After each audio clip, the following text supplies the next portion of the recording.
At the structure of this ascidian tadpole, a fully developed larva is a minute about 1.5 mm long, and it is motile because of the presence of tail, and the body is covered by thin tunic or the test, which is derived by ectoderm, and it is made up of a material called as tunicin, and it has an anterior short oval head or the trunk, and posteriorly we find a long tail. And we were discussing about the structures that are seen in the head region. It mainly contains 3 adhesive papillae, the sensory vesicle, which in turn form the nervous system. It has got sense organs also, like the ocelli and the otocyst. It has got a sensory vesicle consisting of a sac, the floor of which supports a unicellular otolith and bearing a multicellular ocellus on the dorso-posterior wall, which is a characteristic feature of this larva. The ocellus consists of 3 lens cells associated with a pigmented cup formed by about a dozen pigmented sensory retinal cells.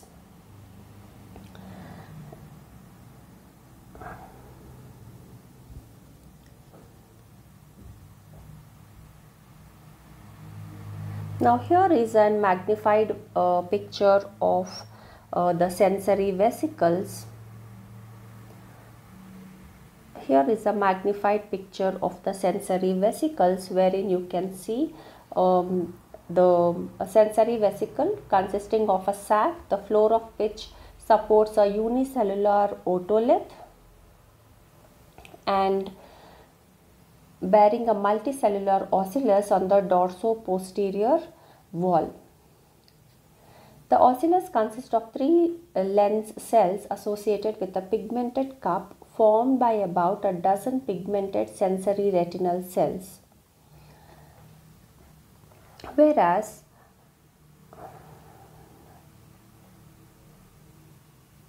if you go look at the tail, the tail consists of a simple epidermal sheath supporting a cuticular fin and encloses a dorsal hollow neural tube extending from the sensory vesicle to the tip of the tail, and a notochord which is present below the nerve card.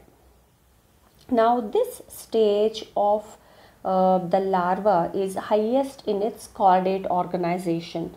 When the larva swims actually through the sea by vibrating its long tail, it is unquestionably a chordate, more advanced than an amphioxus, which is a cephalochordate in most of the aspects. Now, the notable chordate characters of this larva includes dorsal tubular nervous system, which is enlarged.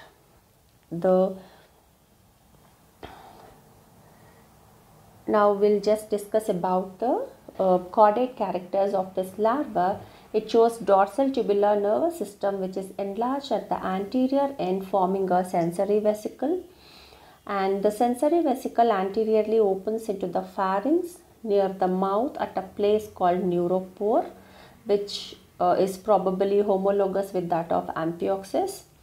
The brain has a single median eye derived from the internal wall of the hollow vesicle and possesses retina, pigment layer, a lens and cornea. It is more specialized than that of amphioxus. Presence of an organ of equilibrium called as otocyst on the ventral floor of the sensory vesicle. Notochord is present but is restricted to the tail region. It does not extend into the pharyngeal region, although it actually extends into the trunk region of the body. It has well developed pharynx with endostyle and 2 pairs of stigmata is present.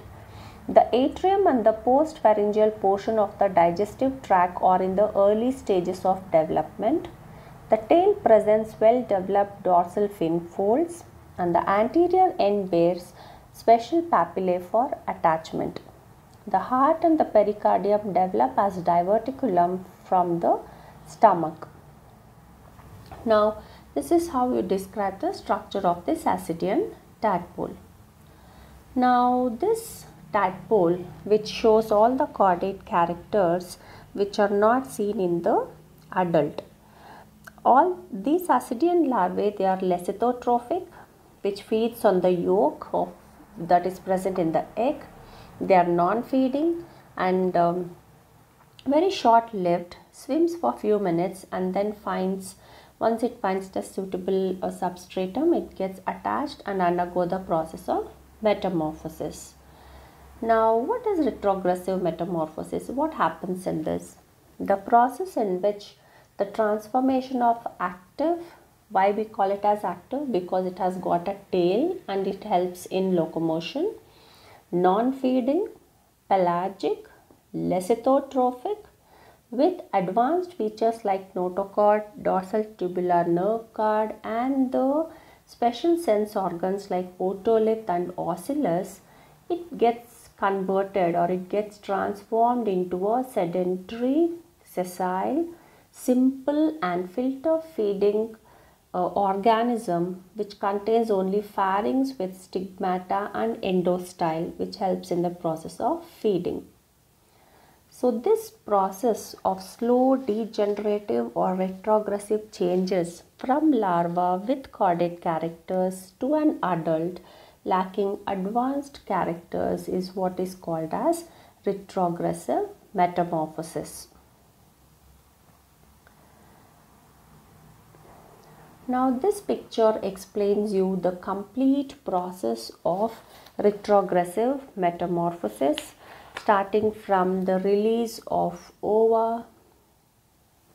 You can see here the ovum is released by the adult and then it gets fertilized. Spermatozoa is released from the other one, it gets fertilized, the ovum is formed and then it becomes fertilized egg, and then it once this zygote or the embryo hatches, it becomes a tadpole larva like this, ascidian tadpole. And here you can see after a few minutes of free swimming, this larva comes and attaches to a substratum here and then start growing. One region of this grows much faster compared to the other, and then once it gets attached to a substratum with the help of this adhesive papillae, then it attaches to a substratum like this, and then it shows the degeneration of tail and hence it becomes a sedentary form.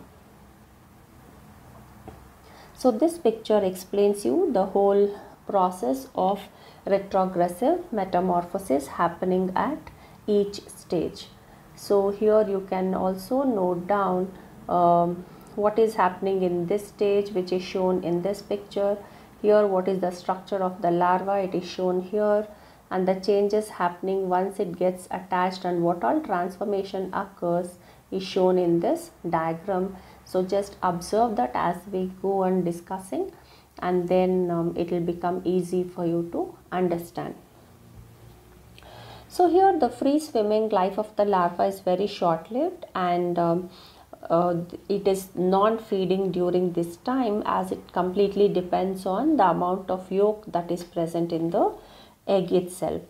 It swims for few hours and then for 3 to 4 hours in some cases, and in some cases it has been observed that they swim almost for a day and then becomes sluggish, sinks to the bottom and attaches itself by the anterior adhesive papillae. And then it shows the process of this retrogressive metamorphosis. Now during this process what happens? It's a very rapid, during this process the test, which is made up of tunnicin, it rapidly increases its secretion, and then the entire tail with its notochord is partly withdrawn and absorbed by phagocytosis. Now what triggers this? Which cells do this process of phagocytosis? The mesenchymal cells that is found scattered in the ascidian tadpole's trunk is the one which brings in this phagocytosis, and a few part of the tail gets just casts off. The posterior part of the nerve tube disappears with the tail, and the anterior end with the ganglion and the anterior end with its promising little brain degenerates. The remaining part is reduced to form a small ganglion of the adult, underneath which is the neural gland. With the degeneration of the locomotory, nervous and sensory organs, there is a progressive growth seen only in digestive and reproductive organs. The branchial sac enlarges, the gill slits multiply in number, and the atrium is extended. The stomach and intestine develop as an outgrowth from the back of the branchial sac at the side. The region of the body between the point of fixation and the mouth, which is morphologically ventral, increases rapidly in extent, and the true dorsal region stops growing and degenerates. This result in the body of the growing adult rotates through 180 degrees, and the branchial siphon is carried to the end opposite to that of attachment, and hence it has got a different polarity, having anterior and dorsal side towards the one end and ventral and the posterior region on the other. Thus, a degenerate sedentary fixed adult is formed with little or no trace of caudate characteristics so marked in the larval stages. Now, the major changes that involved in this process of retrogressive metamorphosis are increase in number of pharyngeal stigmata, complete disappearance of tail containing notochord and the nerve cord, disappearance of sense organs, dwindling of the central part of the nervous system into a single ganglion, and the formation of reproductive organs. To sum up, this slide gives you an idea of what are the retrogressive changes and what are the progressive changes. Retrogressive changes include shortening of tail, disappearance of caudal muscles, nerve cord and notochord by phagocytosis, adhesive papillae disappears, and loss of larval sense organs. Whereas the progressive change includes the trunk becomes pear-shaped, 4 large ectodermal ampullae develops, the mouth becomes functional and starts feeding, pharynx enlarges greatly, develops blood vessels and forms branchial sacs, stomach enlarges, liver is formed, circulatory system, heart and the pericardium becomes more functional, gonads and gonoducts appear from larval mesodermal cells, test or the tunic becomes tough, vascular, thick, attaches ascidia and grows foot if necessary. Now, what is the significance of this ascidian tadpole? It has got a taxonomic significance wherein this larva provide evidence to include ascidians under chordata, which otherwise not possible with adult. Secondly, it helps in dispersal process. The adult being sedentary, free swimming larva is only means of dispersal, thus surviving the race. And embryological significance it provides the best example of mosaic egg with well organized and pre-patterned and well differentiated ooplasm and highly determinate type of development. So this describes the structure of ascidian tadpole, its retrogressive metamorphosis and its significance. Thanks for listening to me.